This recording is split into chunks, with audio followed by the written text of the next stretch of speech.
All right, this week we're in the third part of a series called Made for More. Everyone feeling all like rested today? Got that extra hour of sleep? Yeah. So we're in the third part of a series called Made for More. If this is your first week with us, my name's Lou. We take our teachings, we group them together under like a common theme. We call that a series. And so today we're wrapping one up, but don't worry, I'll bring you up to speed, let you know where we've been the past couple weeks. The question we've been asking, and even if you've been here, is a good question to think about again, right, to return to. The question we've been asking, very simply, is what are you living for? And I'm not talking about like some abstract idea or theoretical principle. I mean, really, when you think about where your time goes, when you think about the thoughts that consume you, the stuff that you think about, where your efforts are going, what are the things that you are living for? If you had to put it under an umbrella of like, all right, in general, I'm living for this, what would you say you're living for? You know, like the difficulty with this is that for me, internally, there's like this gravitational pull to live for myself, right? And maybe you share that as well, right? Really, when we say, what are you living for? If you were to go a layer deeper, the question we could ask is, what are you made for? What do you believe you're made for? Because we tend to live for what we believe we've been made for. Ideally, theoretically, we live for what we think we've been made for. And so if my efforts, right, if what I'm doing, if my ultimate end goal is me, my fulfillment, my satisfaction, my pleasure, really, the belief, though I wouldn't articulate it like this, really, though, the belief is that I believe I was made for me.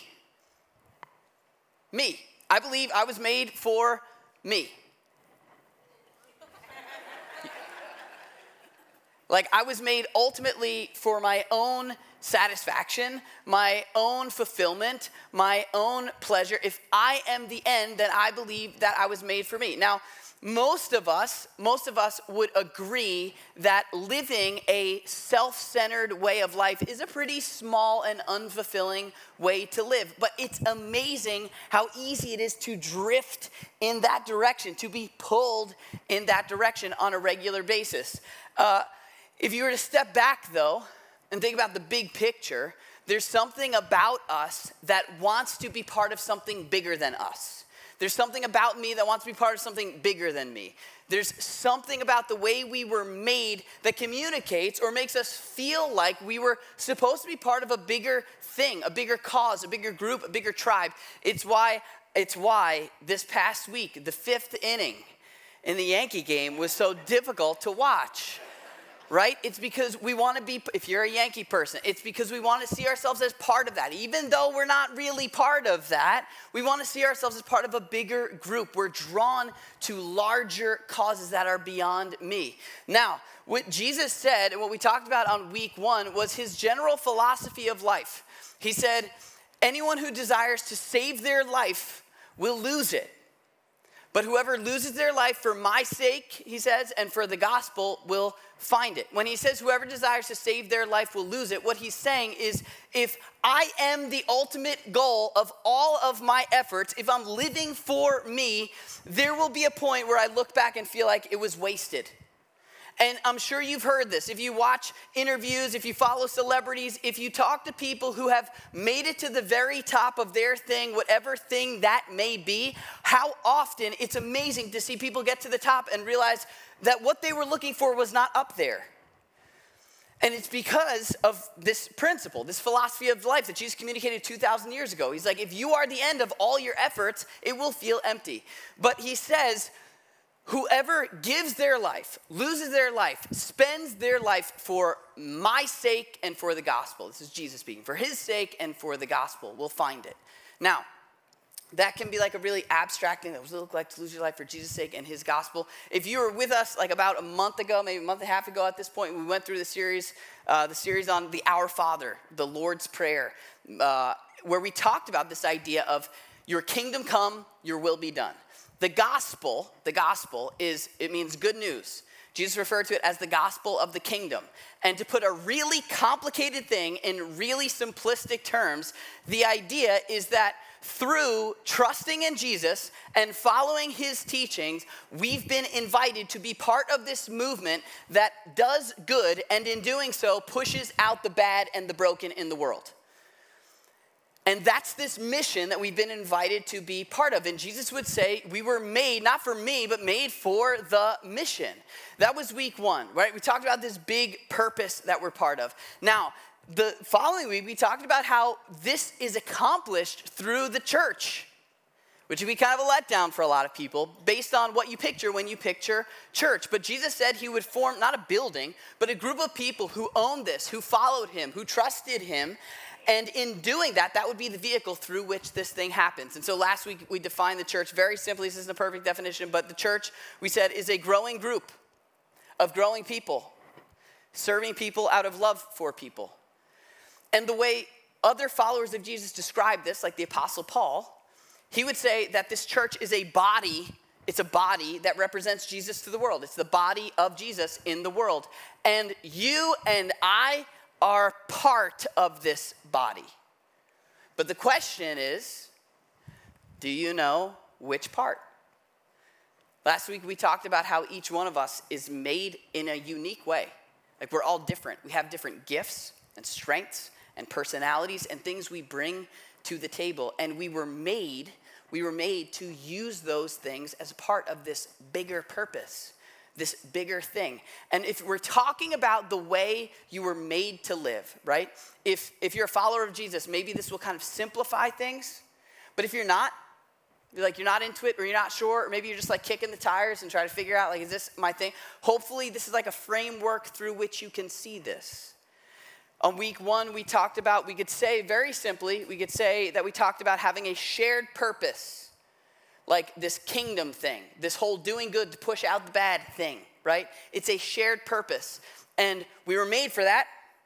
And we were made to have a unique position in that shared purpose.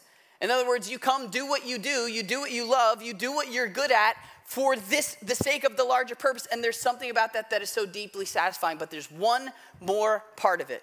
And this isn't a perfect framework to like see all of this through, but I think it might be helpful. It's helpful for me.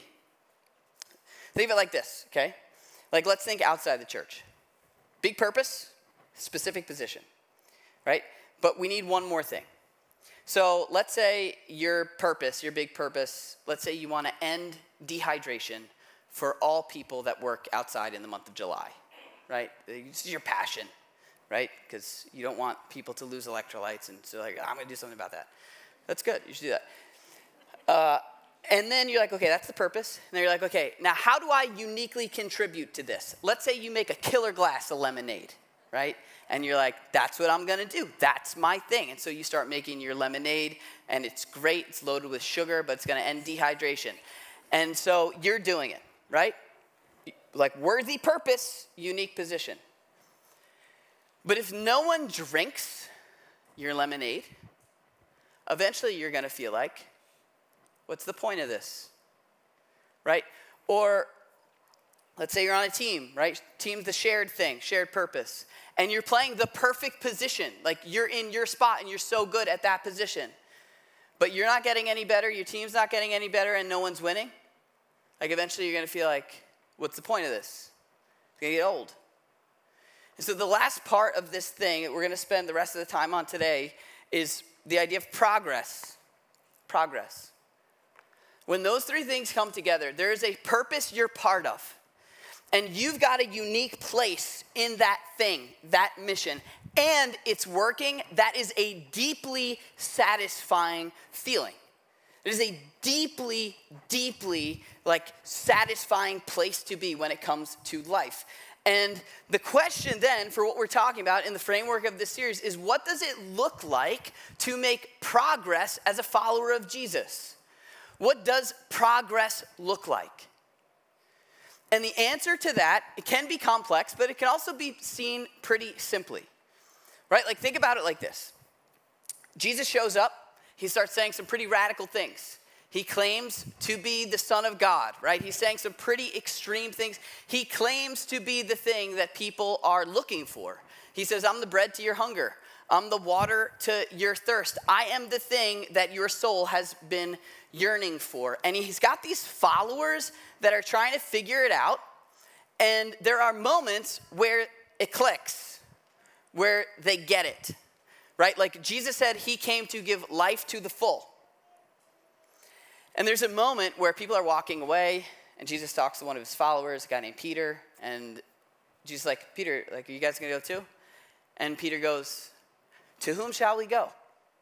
Like, we've come to see that you have the words of eternal life. Not like just life eternal in time, but life eternal in value. Like, you have the words of abundant life. You have what we've been looking for. In other words, there were moments when they got it. They got it. And as soon as they got it, they were commissioned to give it. All right, here's how Jesus said it. This is at the very end of his whole ministry, his career on earth, right? He's died, he's come back from the dead, he's standing with his followers. He says this, he says, all authority in heaven and on earth has been given to me, so therefore, go. Now, in the original language, this is a participial phrase. It's while you're going. Like, while you're doing your thing, while you're at work, while you're doing your job, while you're going, he says, make disciples of all nations. Now, if you're not in the church world, you probably haven't heard of a disciple, right? In the ancient Jewish world where Jesus was, a disciple was someone who followed a rabbi. And if a disciple was really good and like graduated at the top of their class, they would become a rabbi. And so they're rabbis and disciples. Well, Jesus takes this framework and kind of hijacks it. And he's like, all right, now there's one rabbi, it's me. And you guys are my disciples. You're my students. They didn't have a word for like Christians at the time. So he's like, go invite other people into this thing you're getting in on. Invite other people to come learn from me. Not just in your nation, ancient Israel, where they were, but of all nations. And this is how you do it. He says, baptizing them in the name of the Father and of the Son and of the Holy Spirit, and teaching them to obey everything I've commanded you. We talked about baptism, how baptism is really like, it represents the decision someone makes to say, okay, I'm going to follow Jesus. And then to teach them the things that he said. And he said, and I'll be with you always to the very end of the age, right? So he's like, you get it, now it's your job to share it. In other words, very simply, the framework for this whole thing, very simply, it's like, first you get it, and then you give it. First they got it, then they gave it. It's it. It's like COVID.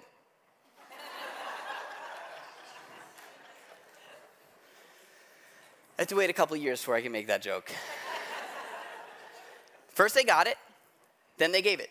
In other words, when it comes to your faith shouldn't end with you. It's meant to be passed on. You and I are here today because people got that. Like, once they got it, Jesus was like, okay, now go share this with other people. Pass it on to other people. And you know what the amazing thing about this thing is? Remember on week 1, the principle that Jesus talked about, how he says, whoever seeks to save their life will lose it. But if you lose your life, spend your life, give your life for my sake, you'll find it. Like, that's a principle that applies to all different things. In other words, if you're the end, if you're the ultimate end of the thing, it will feel like there's a sense of loss. But if it's for something beyond you, that's where you find what you're looking for. This applies as well when it comes to following Jesus. If your faith ultimately is about you, if your growth, like we talk a lot about growth in the church, like I want to grow, I want to learn more, I want to like develop, that's really good, right? But if you are the end of that, if you are the ultimate end of your faith and your growth, eventually you'll get to the point where you're going to feel like, what's the point of this? You're going to feel like, okay, what else do I have to learn? Like what else? Okay, I'll learn another Bible story.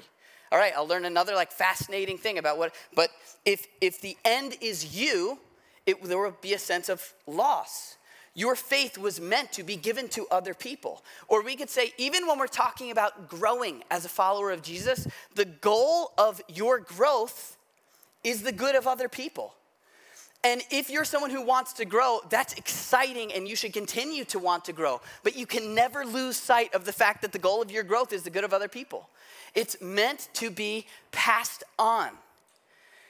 And so when I say, like, your faith shouldn't end with you, I don't want to, like, should is a really strong word. People don't like to hear the word should. I don't want to, like, twist your arm, make you feel like it's what you're supposed to do. But the idea here is you will get the most out of your faith if you are not the primary beneficiary of it. If you're not just doing it for you, you will get the most out of it. It's like, do I want to be the best me for me? Or do I want to be the best me for you? The inner workings, the motivations of those two things are totally different. And where you end up are two totally different things. One ends with a feeling of emptiness. The other one is deeply satisfying.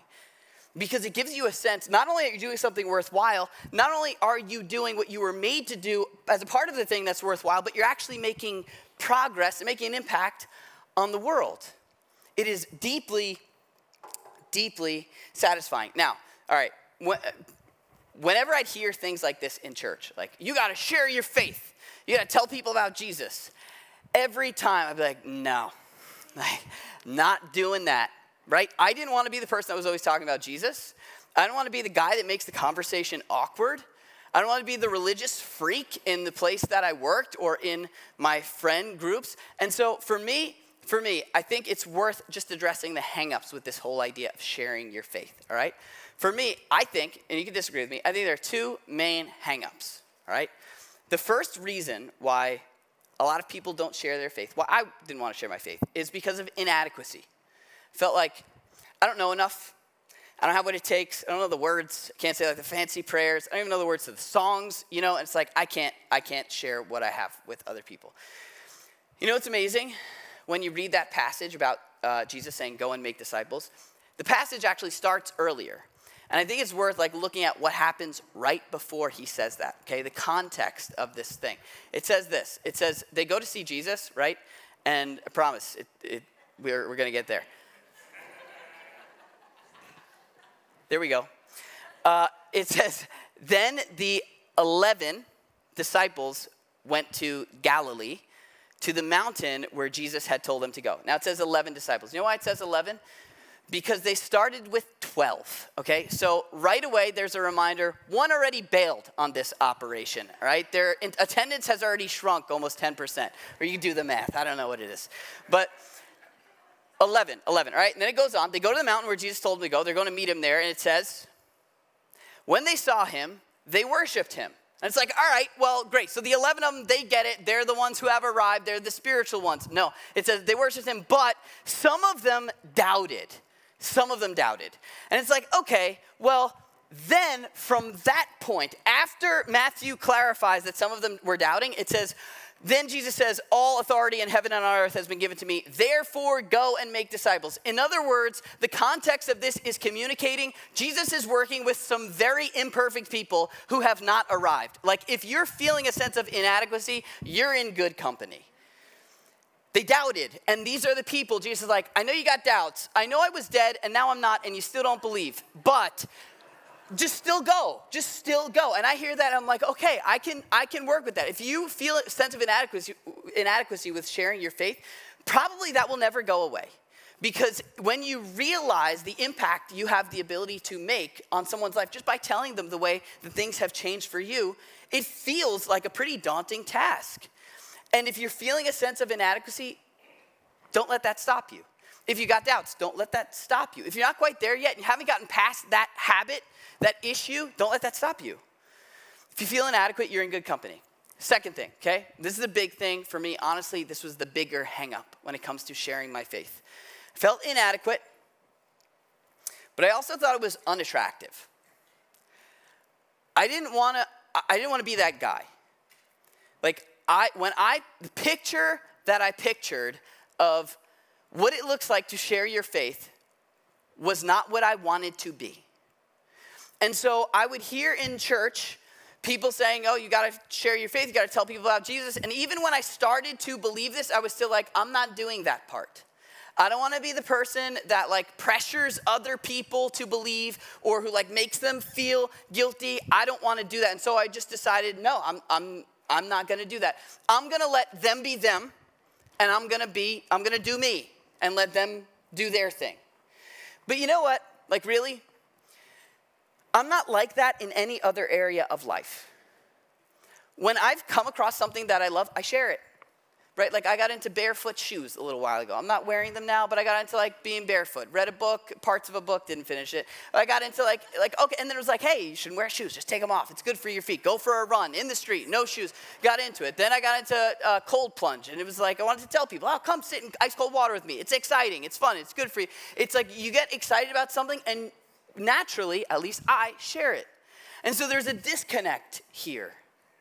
There's a disconnect. And so there came a point in my life, honestly, where I was like, okay, I'm going to take my faith seriously. And for me, that meant I had to start sharing it. And so there's a picture that I pictured of someone who shared their faith, and I became that picture.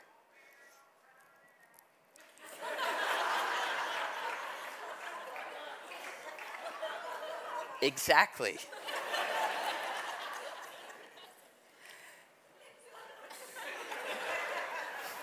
I don't know how to recover from that.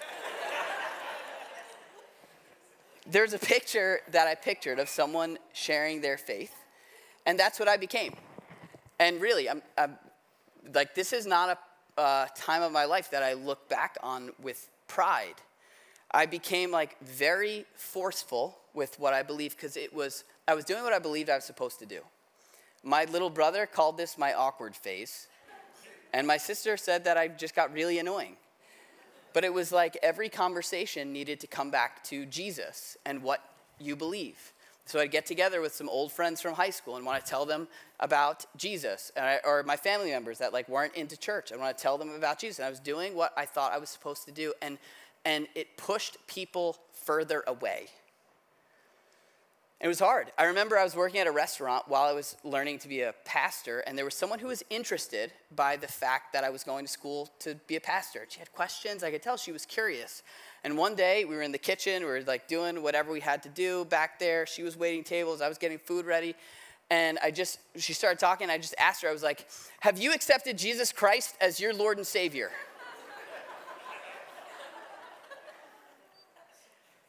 This is a true story. And she looked at me and she was terrified. And she was comfortable, like it was going well until that moment. And then she walked out.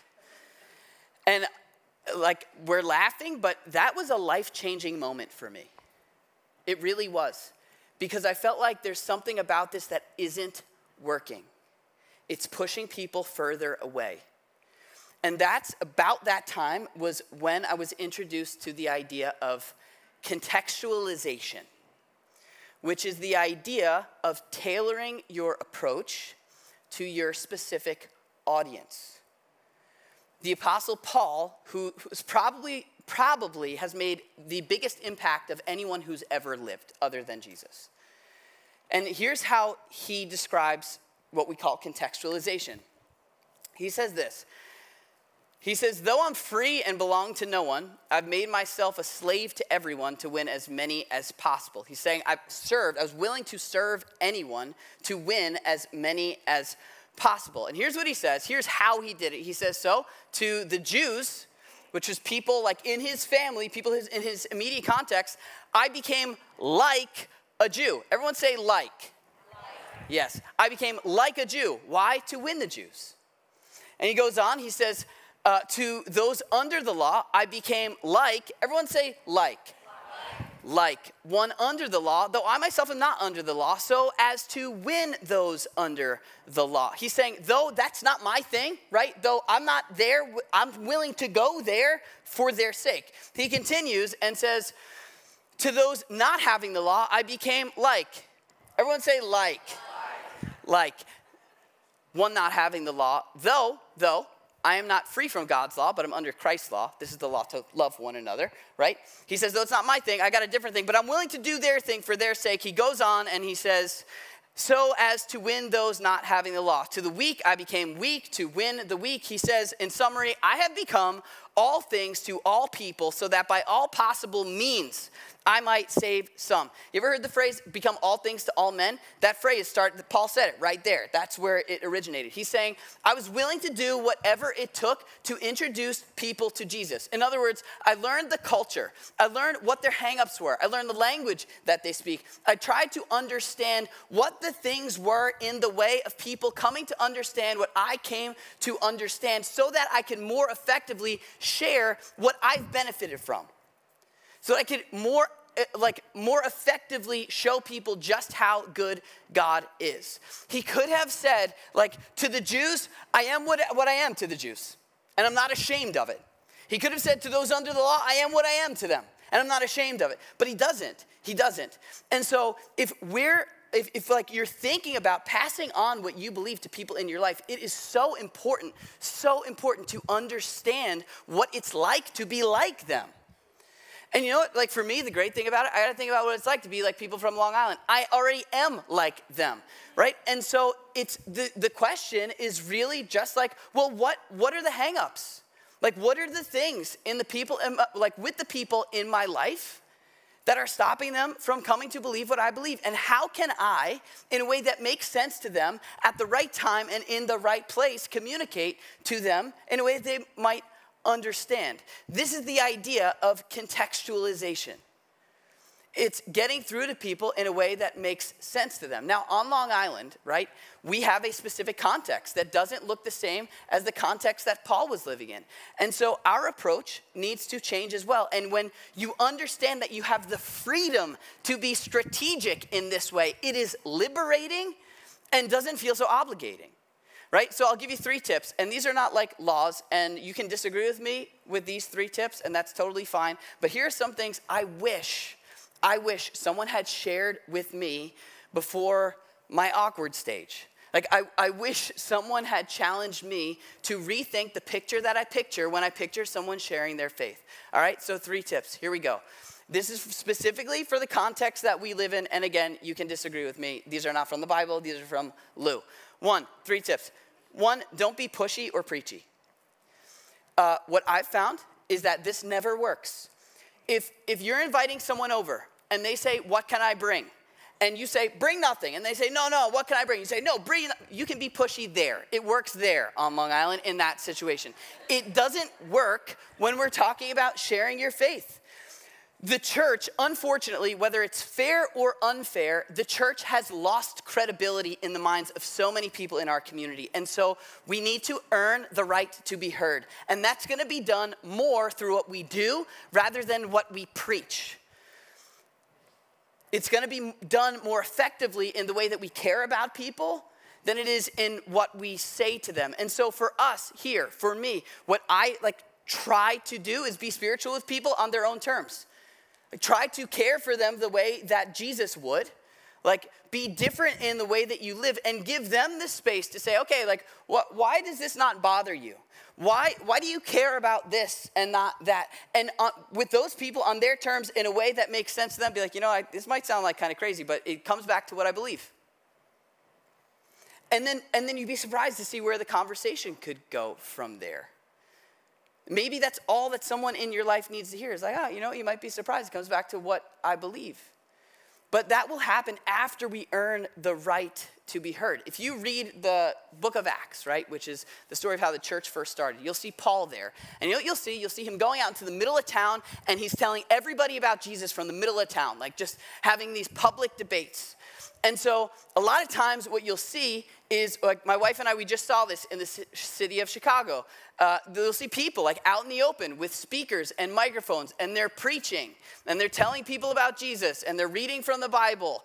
And what you usually see is people not listening. And I feel for those people because I know that they're doing it with the best of intentions. But Paul was doing that where he was because that's what people did. If you know the ancient Greek world under the rule of the Roman Empire, the middle of town, it was just public debates all the time. They talked about wisdom. They talked about the way life worked and planets, and they were philosophers. That happened in the middle of town. And so Paul gets in line and gives his thing, and people debate with him, and he's doing what people did then there. But here, if you post up in the parking lot of some shopping center, it's not going to land the same way because it's not what happens here. And again, I'm saying this in humility because I would have done this, not understanding the reality of being aware of the context. Secondly, Don't be offensive or get offended. It takes a lot of wisdom to understand what deserves a post on social media and what deserves a conversation in the context of a trusting relationship where you've earned the right to be heard. You may have seen it. This may be the reason why you don't want to be part of church, because you'll see people on Facebook and Instagram saying what they need to say, not being ashamed of what they believe. And really, it's offensive because it's not something being shared in the context of a loving relationship. It's just a statement condemning something that somebody is doing. I read a book a little while ago. It's called Unoffendable. It's about the church, how Jesus was unoffendable. Like people say whatever they want about it. He just let it roll off. Like, could you just imagine if, whether you're a person of faith or not, if followers of Jesus were known as people who spoke, who shared their beliefs in a context that's appropriate, where they were gentle to all, like the Apostle Paul said, that their words would be seasoned with salt, meaning like they go down easy. And they didn't care if people had a problem with the things that they believed. They just let it roll off. Like, how different would that be from the public perception of church today? If we were not offensive and didn't get offended. Lastly, don't forget what it's like to not believe. Or we could say, like, what would the past you need to hear from the current you in order to get through to you? If I had asked myself that question when I was trying to figure out what all of this looked like, my approach would have been totally different. Because I knew what my hang-ups were. I knew why I didn't believe certain things. But I had this picture. I pictured this picture of what I was supposed to be, what it looked like to share my faith. I didn't know about contextualization. And again, this is not law. This is not from the Bible, and I think it's important that you know that. But it's worth thinking about the people in your life. Like, you have the ability to make an impact with the people in your life. But you have to know what it's like to be like them. What are the things that are holding them back? What are the things that are stopping them? And maybe there's an easy answer to those things. Maybe there's a simple approach. Maybe they need you to not share what you believe and just be a good friend, and that will do more for what they believe than you sharing what you believe. But it's about understanding the needs of the person, speaking to them not for your sake, so you feel like you did what you were supposed to do, but speaking to them for their sake. Sharing the good that you found with them. Letting your faith not end with you. We're just about out of time, so I'm going to wrap up. But at the end of the day, with this all, when we're talking about what we're made for, like, just think about this. When you're part of a shared purpose that's worthwhile, like bringing good to the world, like light to dark places, and you have a specific thing that you're uniquely equipped to do, and then you see people's lives changing because they're coming to believe the things that you believe, there is something about that is so, so deeply gratifying. But you have to understand where they're coming from. And if you're someone who has like pushed away the church because of the way someone has confronted you with it, maybe it's worth giving them a second chance. Maybe it was an issue with the package, not with the product. But we need, if you're a follower of Jesus, to begin to think about the way the growth of our own faith affects other people, to recognize that it shouldn't end with us. I put some stickers on your chairs. There are some stickers on your chairs. I actually didn't put them there. But they're just these little circles. They're real simple. And for me, that sticker is going to go someplace where I'm going to see it, like maybe on the back of my phone, maybe on my wallet. It's got no label. It's just a color, and the colors mean nothing. But the idea there is to maybe for you, you let that sticker represent one person in your life, one specific person, that you want to come to understand what you have come to understand or are coming to understand. And maybe when you see that sticker, you pray for them. maybe you think about them, or maybe you think like, what's stopping them? What needs to be done? What needs to be said? What can I do for this person to help them get one step closer in their journey of faith?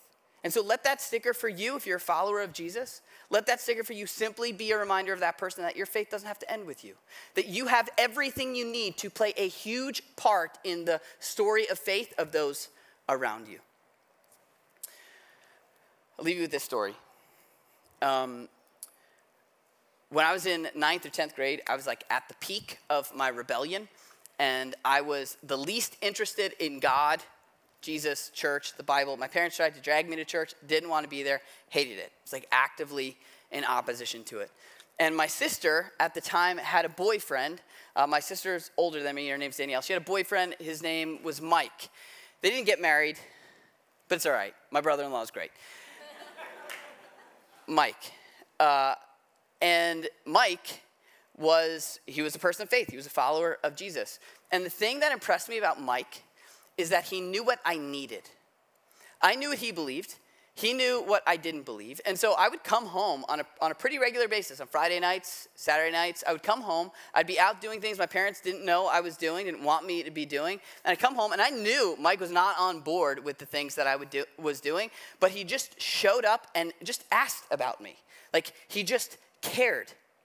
He didn't preach to me. He didn't condemn the things that I was doing. He was just there. And there came a point one weekend where I got grounded, and I wasn't allowed to leave the house. And so Mike invited me to go to this conference, and my parents said I could either stay in my room all weekend or I could go to the conference. And so I went. And for me, that was the beginning. What happened at that conference was the beginning of my entire life going in a different direction. And when I look back, that happened because of Mike. And it happened not because he shared his faith with me. It actually happened because he didn't. I knew what he believed. I knew what the answers were. But I needed someone to just be there and walk with me. He knew what I need when I needed it. And because of that, he had earned the right to be heard in my life. And so I've gone back to him since and told him, like, you have no idea. You have no idea what that's done for me. You have no idea how that's affected my kids, how that's affected the person that I married, how it's affected my future, my job. You have no idea. And it was simply because he knew his faith didn't need to end with him. And so who is it for you? Who is the person in your life that maybe you invite them to Thursday night, or maybe you sit down with them and have a conversation. At some point, maybe they ask and you say, I know this is weird, but actually, like, church has been helpful for me. And you have no idea. You have no idea what hangs in the balance when you and I recognize that our faith doesn't have to end with us.